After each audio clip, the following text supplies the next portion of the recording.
Some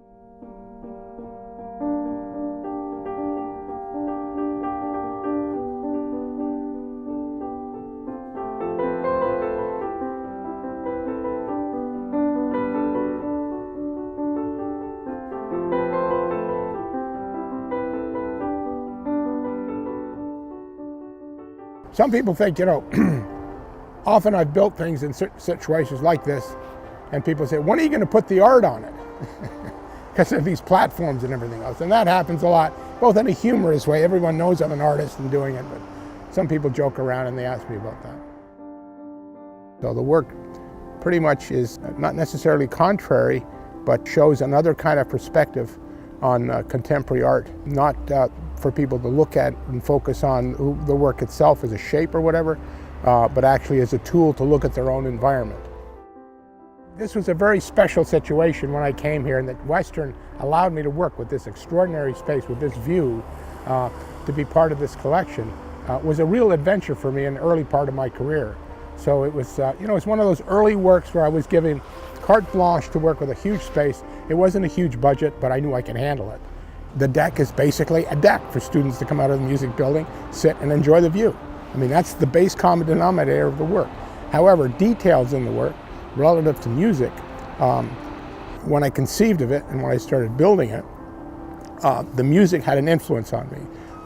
The decks, as you can see, are very much like a keyboard, and there are 4 of them, so that there's a kind of treble clef and a bass clef. The work allows the spectator to have an experience that's unusual relative to decks and walkways. And it asks them to, the mind of the spectator says, do you think I can take this step across that gap? And the body says, no problem. And people feel like gathering here. And the dialogue that happens here at the same time, the view that they can look at, gets them away from the mundane, from the daily stuff. And that, to me, in a sense, is what the function of art. People go to museums to look at new stuff, to look at invention and colors and figures, be them nude or whatever. This is how this functions. It's, instead of standing in front of it or walking around it, you actually get on it and feel your body on it. There are issues of security, balance. It kind of respects the intelligence of the viewer, and that there are no railings in the front here. When you sit there coming up the walkway, there are no railings that set down at the base. So it kind of says, this is not a normal walkway here. This is not a normal deck. It's not just a bench, on a concrete footing. And so it kind of sensitizes and puts the viewer kind of in touch with themselves and the materials of the work that they're on and the environment. And it's that kind of binary thing back and forth. So it very much is a kind of choreographic experience where the work kind of asks you to be careful, but also have a little bit of an adventure.